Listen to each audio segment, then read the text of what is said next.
Fala, torcedor tricolor, tudo bem com vocês? Então, vamos trazendo mais um vídeo no nosso canal, Consciência Tricolor.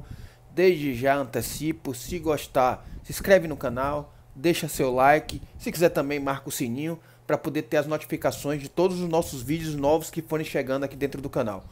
Hoje nós vamos trazer com você vários assuntos, os temas para a gente debater aqui, para vocês avaliarem o que vocês também acham, né, com relação a esses temas.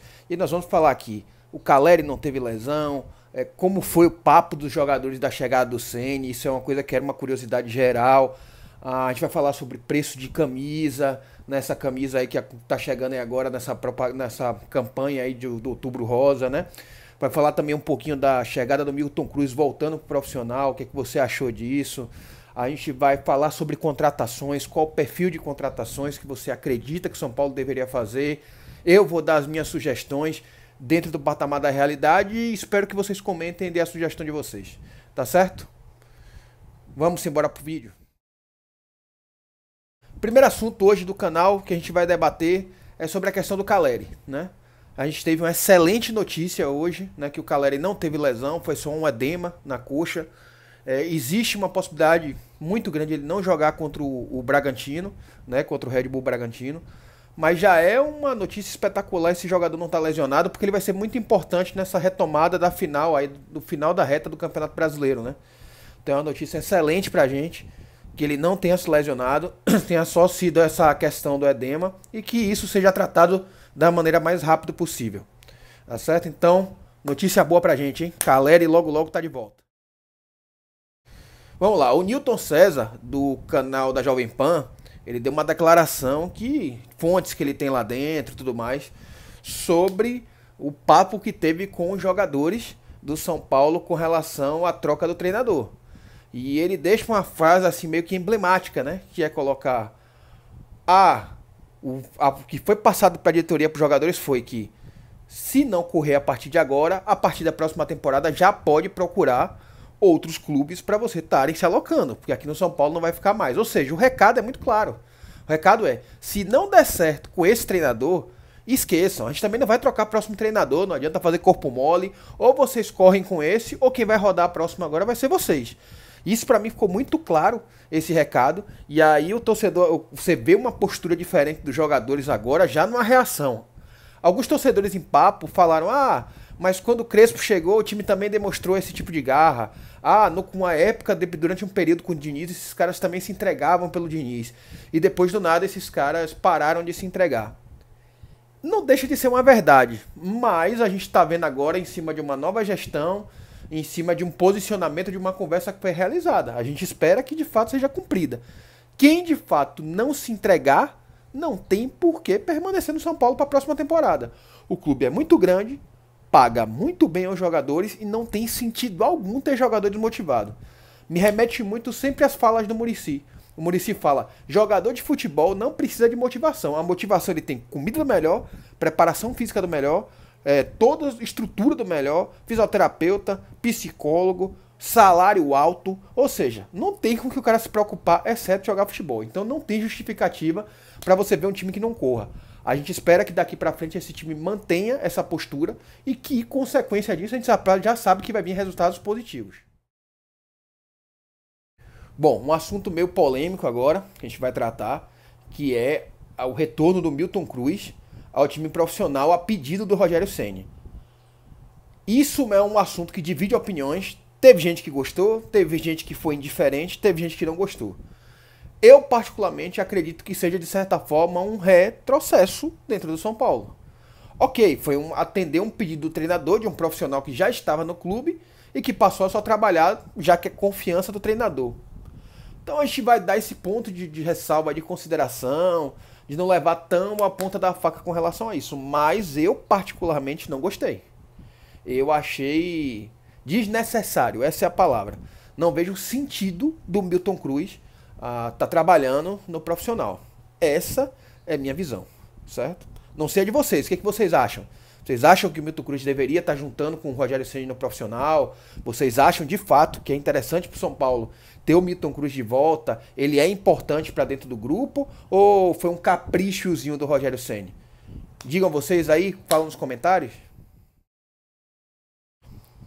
Outro assunto bem polêmico, esse eu confesso até e peço desculpas, porque talvez eu saia um pouco da linha aqui.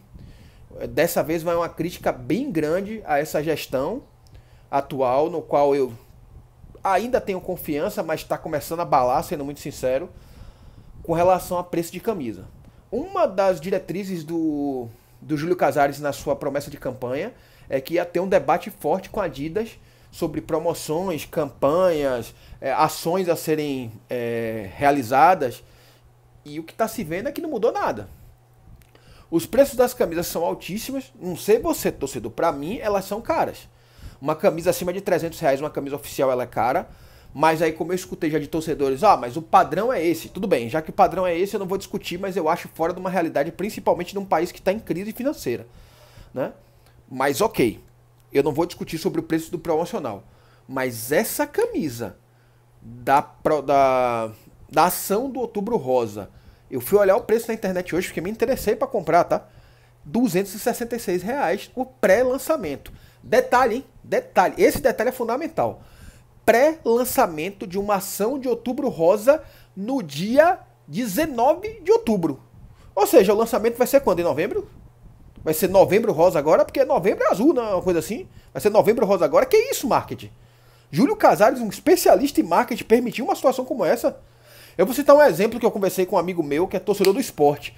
O esporte, junto com a Puma, fez a campanha também do Outubro Rosa, normal, tudo tranquilo.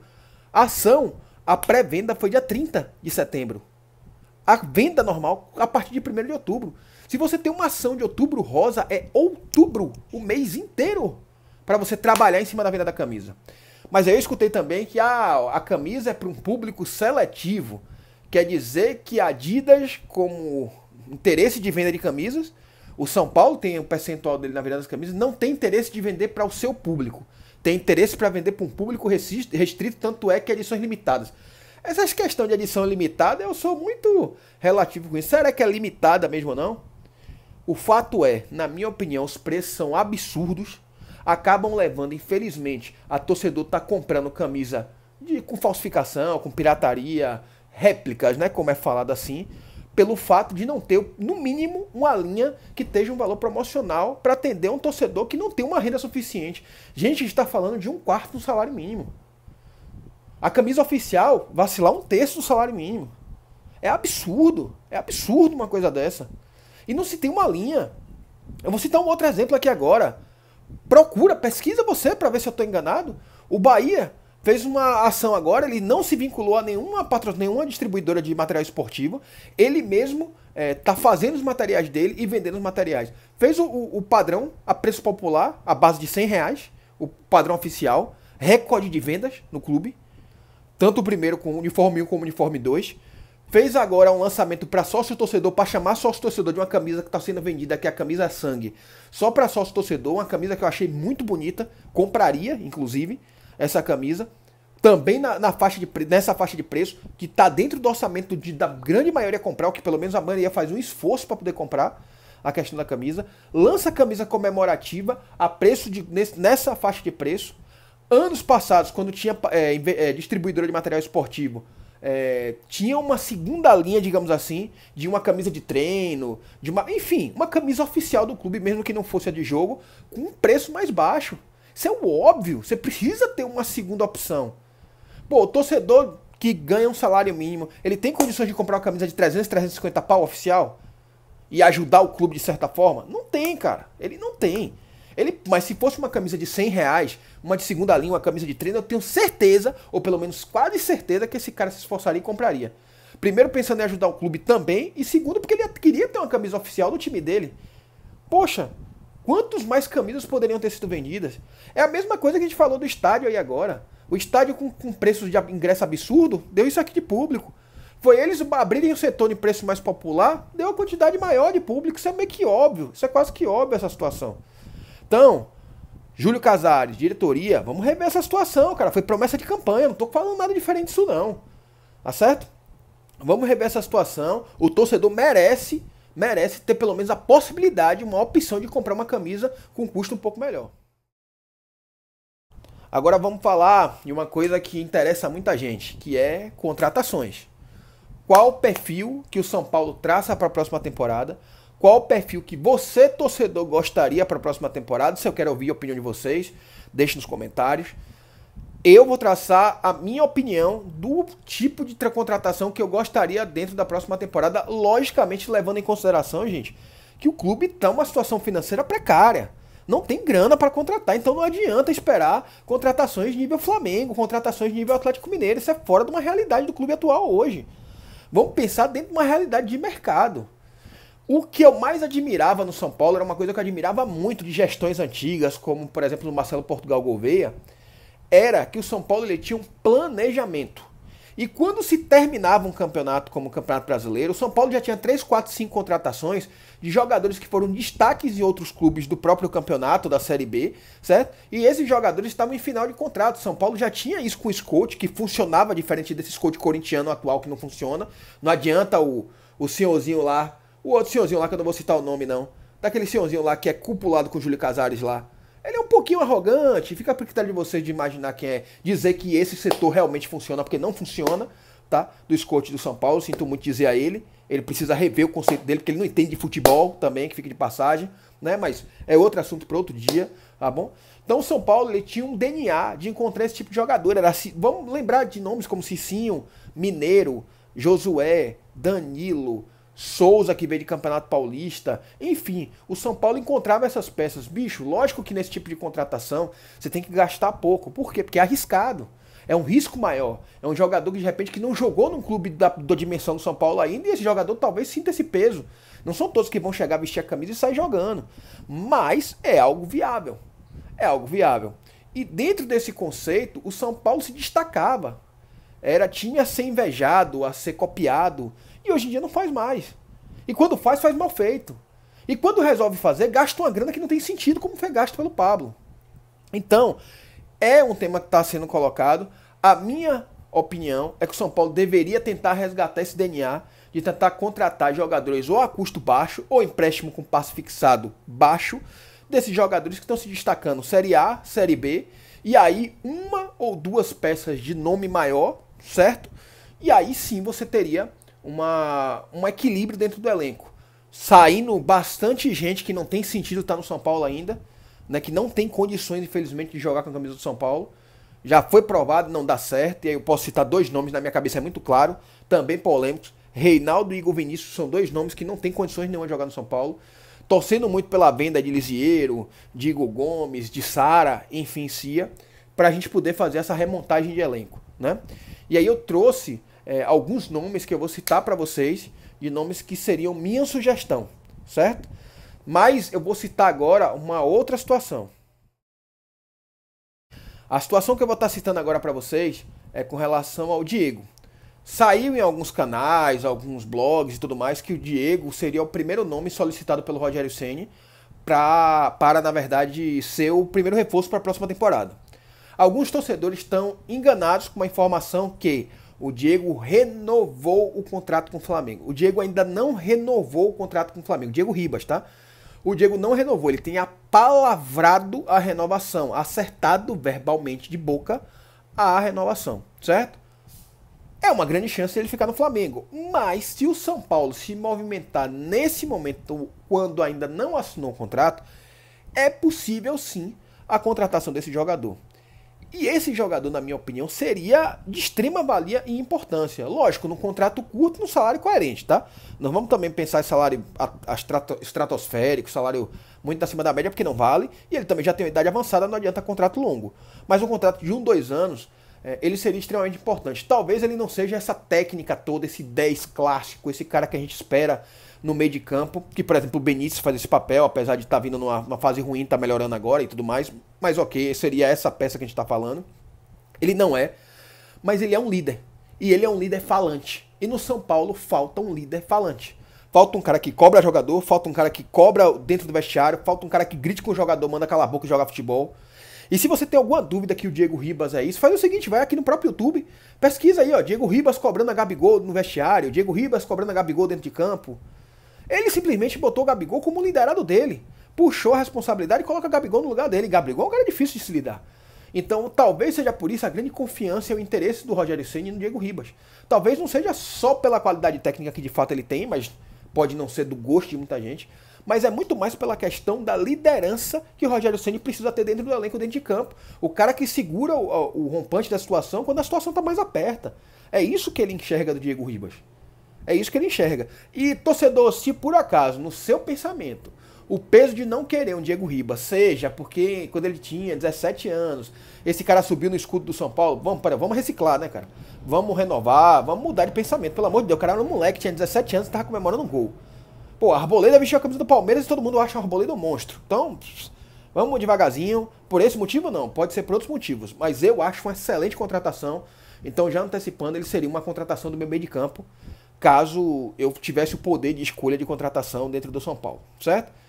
Segue agora outros nomes que eu sugiro que sejam de custo-benefício baixo, com bom benefício, na verdade, um custo baixo com bom benefício.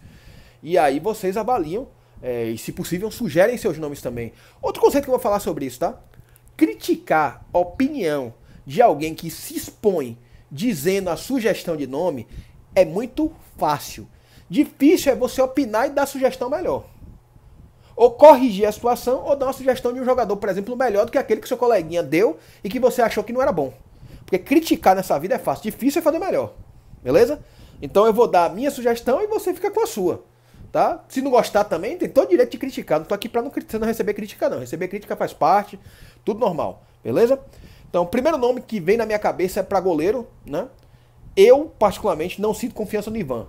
O São Paulo quer o Ivan, porque vem com essa conversa, ideologia barata de eu quero um goleiro jovem para formar um goleiro. Isso é uma baboseira, não tem necessidade nenhuma disso. Goleiro que quer formar, se forma da base, não compra pagando 10 milhões. Bom, e minha primeira opção para goleiro é o Tadeu. Eu acho que é um goleiro que já deveria estar num clube maior, com todo respeito ao Goiás. E eu enxergo o Tadeu com a mesma situação do Everton do Palmeiras. Enquanto estava no Atlético Paranaense, o Everton não tinha o mesmo destaque que ele tem hoje enquanto ele está jogando no Palmeiras. Então hoje o Everton é considerado o melhor goleiro do Brasil porque ele foi para um clube de maior expressão, de maior visibilidade na mídia, né? O Tadeu eu enxergo da mesma forma, é um goleiro nota 8, nota 9, um excelente goleiro. Se você for olhar a estatística dele na Série B, teve 8, 9 partidas que ele não levou gol em sequência. Então é um goleiro diferenciado. E eu acho que é um goleiro que chegaria para brigar por titularidade com o Thiago Volpi. E se vacilar, até ser o titular do São Paulo. Para mim seria a melhor opção para o gol do São Paulo hoje, seria o Tadeu. Sobre zagueiro. Zagueiro é uma posição que eu particularmente não acho que seria tão interessante para o São Paulo a contratação agora, principalmente jogando na linha com dois zagueiros. Você tem Miranda, você tem Arboleda, você tem Bruno Alves e você tem Léo ali fazendo a função, fora os garotos da base que estão pedindo para subir, tipo o Beraldo, por exemplo. Então é uma função que de repente não tenha tanta necessidade, porém pode sair jogadores. Pode sair o Bruno Alves, pode sair o próprio Léo, pode sair o Arboleda, que não renovou o contrato, tem que renovar, tá? Tem que renovar, o jogador é diferente, é acima da média para zaga aqui dentro do Brasil, né? Mas se fosse para contratar alguém, eu acho que o nome que me vem à cabeça é o Gemerson, se aceitasse uma redução da pedida salarial que ele vinha fazendo no outro semestre, né? Ele vinha pedindo um valor muito acima do que o mercado brasileiro paga, por isso até que ele ficou o semestre inteiro sem clube. Então, se ele baixar essa pedida, eu acho que seria um jogador interessante, caso saísse alguma dessas peças que eu acabei de citar. Como volante, existem várias opções no mercado, tá? Você tem os dois volantes do Atlético Goianiense, são fortes fisicamente, bom tecnicamente. Volante é uma posição que tem no mercado de uma maior facilidade de encontrar. Minha sugestão seria de uma aposta, não sei se vocês conhecem o Haldner, também do Goiás, assim como o lateral direito que eu vou falar. O Haldner é um excelente jogador, um jogador de Série A, muitos clubes já estão de olho nele, e é um jogador a custo baixo. É um jogador que eu acreditaria que agregaria bastante na questão do time. Se você não conhece muito o Haldner, dá uma pesquisada nele, assiste uns 2 jogos do Náutico, que eu acho que você vai te agradar. Nas laterais, também do Náutico, na direita, minha aposta seria o Brian. Um lateral direito equilibrado, bom defensivamente, bom ofensivamente. Um lateral direito que eu acredito que vai despontar também no cenário nacional em um clube de maior porte. E eu acho que o São Paulo deveria dar uma olhada nele. Eu acho que você também precisa dar uma pesquisada. É interessante. O outro lateral direito que seria a sugestão seria o Dudu do Atlético Goianiense. Acho muito bom jogador também. Mas já teve sondagens do São Paulo no passado por ele. Alguns torcedores reclamaram. Mas eu volto a dizer, na minha visão, tem que entender a realidade do clube. Na lateral esquerda, eu apostaria no Natanael, do Atlético Goianiense também. Eu acho um lateral equilibrado. Os dois laterais do Atlético Goianiense me agradam muito, tá? O Natanael, eu acho que chegaria para brigar com o Wellington. Na minha visão, o Reinaldo tem que sair do São Paulo. É a expressão do fracasso, o Reinaldo no São Paulo. Então eu acho que ele teria que sair de qualquer jeito. No meio de campo, eu já citei o Diego Ribas, né? Seria uma opção. Aí seria o maior investimento do São Paulo, na minha visão, para o meio de campo, seria o Soteldo. Jogando ali como meia, como ponta, enfim. Seria o cara que o São Paulo teria que investir alguma grana, e tem que ter alguém, pô. Tem que ter alguém diferenciado também para você ter um patamar de briga de igual para igual para esses clubes como o Flamengo, Atlético Mineiro, Palmeiras, que vai reforçar muito aí com a Leila assumindo a presidência. Então acho que você teria que ter um jogador diferenciado também que valeria algum investimento. Não sei quanto, mas o investimento seria plausível para esse jogador. Pensando no ataque, eu não pensei em centroavante. Acho que o São Paulo deveria renovar e usar o Juan e tudo mais, mas para pontas, né? O primeiro nome é o David, do Fortaleza. Antes que critiquem também, vão assistir 2 partidas do David, porque criticar sem assistir é muito fácil, né? Você nunca viu um cara jogar, mas não presta. O David é um cara forte, veloz, com boa habilidade, tem uma finalização boa. A questão do David é que ele peca algumas vezes em algumas tomadas da última decisão do lance. Ou ele devia tocar, ele chuta, ou ele devia chutar, ele toca, enfim. Mas é algo que com a experiência vai corrigindo. É um bom jogador, acredito sinceramente que o Rogério Ceni vai pedir esse jogador. É um dos jogadores que o Rogério Ceni vai pedir para a próxima temporada, é o David, do Fortaleza. E outro nome que veio na cabeça também, dependendo do custo, seria o Marinho, que seria outro que poderia levar o sarrafo do time, junto com o Soteldo ali. Então, pode reparar que na minha solicitação aqui eu peço 2 nomes mais pesados, que é o Marinho e o Soteldo hoje no mercado. Falei o Gemerson também, que não é um nome leve, mas falei de nomes que são dentro da realidade do clube na teoria. O Soteldo talvez nem seja nessa situação, mas eu tô pensando em algum investimento, né? Porque meio de campo ali é difícil você achar um jogador de alto nível que seja barato. Essa é a verdade. E aí a gente tá acreditando que muita gente vai sair, né? Essas foram as minhas sugestões de jogadores que o São Paulo deveria trazer para a próxima temporada. Pode surgir um outro ali, e eu gostaria muito de saber de você, torcedor do São Paulo, meus amigos torcedores aí que estão assistindo nosso canal. Qual é a sugestão de vocês? Quais jogadores vocês indicariam dentro de uma realidade, né? O que vocês gostariam de ver no São Paulo? Qual é o tipo de cara que vocês queriam ver? Aquele DNA que a gente citou aqui? Ou simplesmente os medalhões voltando da Europa de idade mais avançada? Eu particularmente sou contra esse tipo de contratação. Uma ou outra vale a pena, a maioria talvez não, certo? Então esse foi mais um vídeo do nosso canal Consciência Tricolor. Repito, sou Rafael Dias. Gostando, dá o like e se inscreve no canal, tá bom? A gente vai estar gravando vídeo de 2 em 2 dias aqui pra vocês, tá? E no dia do jogo também, então pode variar a questão do dia, mas a gente vai estar sempre presente agora daqui pra frente, tá bom? Um grande abraço, ótimo dia a todos, fica com Deus.